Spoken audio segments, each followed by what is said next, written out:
I was never looking for the V. The V was coming to me. It's all based on circumstances. And in fact, what I loved was Les Paul. You know, I loved to play Les Paul. If you look at the first Scorpions album, Lonesome Crow, which was our first album together with Klaus Meine and Rudolf and so on, I think there is a picture maybe inside, like a live picture, where Rudolf has the V and I have the blonde hair with the Les Paul. That was the first V that actually I came in touch with.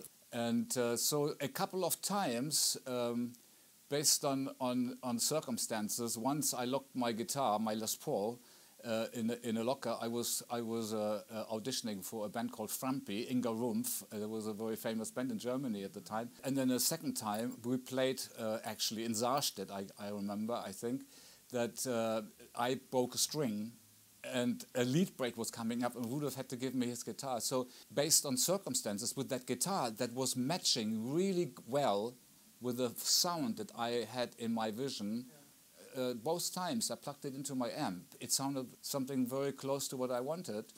And so I said to Rudolf, you know, I think I should have that guitar. And so I bought it off him.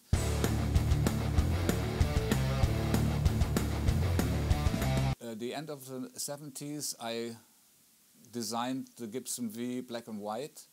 And then that started becoming my trademark. And I had a black and a white, and you know, and I wonder which one shall I play today? They both sounded good, you know. And in the end, I just said, you know, I'm just gonna paint the guitar black and white, you know. I mean, this was the way how it came about. But I think there's more than meets the eye. Also indicated the second chapter of my life, the black and white V, you know.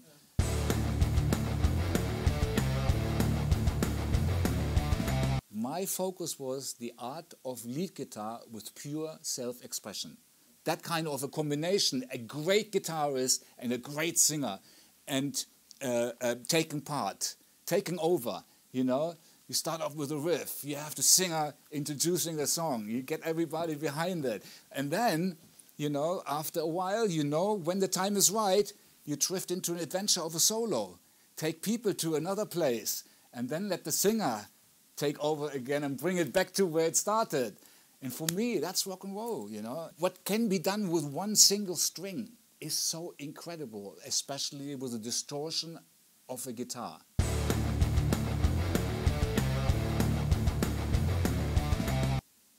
I kind of had that illusion a little bit myself, you know. You hear Jimmy Page play guitar or Jeff Beck, you think it's the guitar more than the person.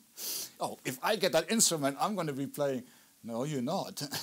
You know, but you can accomplish that because you hear it from that person playing it with that guitar. So if, for instance, the Flying V would have been played by 50 wannabes in the last 40 years, the Flying V would have been a wannabe guitar, not a respected guitar.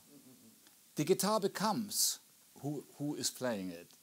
What's, you know, the person behind the guitar makes it the guitar.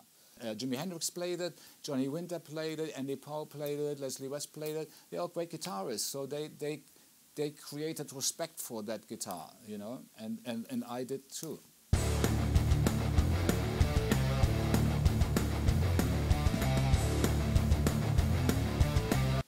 I mean, I actually remembered something based on these questions, and I guess, you know, getting older, a lot of stuff from the past is coming to the foreground. And I remember we had what you called a subject or something like to build something out of wood in the school. I was 14 years old. And what I decided to build was a guitar. And guess what shape it was? It was a triangle. And you know, it completely, you know, went out of my memory. But since everybody's talking about the V lately, and I just remember that I had this project.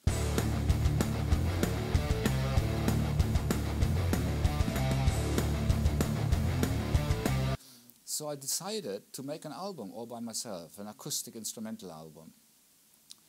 And I borrowed some money, went in the studio, finished the album, and then I just took 2 guitars, 2 bags full of clothes, went on a Greyhound public bus and drove throughout all of America and knocked on my way from Phoenix to Los Angeles, down to San Diego, up to Seattle and so on.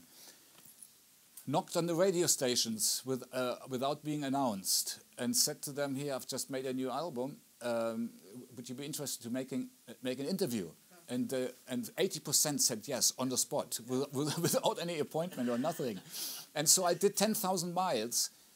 When I came home, I was rich. I couldn't believe it. So all the money that people were putting in their pockets over the 30 years ahead before then, it all now came to me direct. Listen, that's what I have to say. For the newcomers, I am Michael Schenker.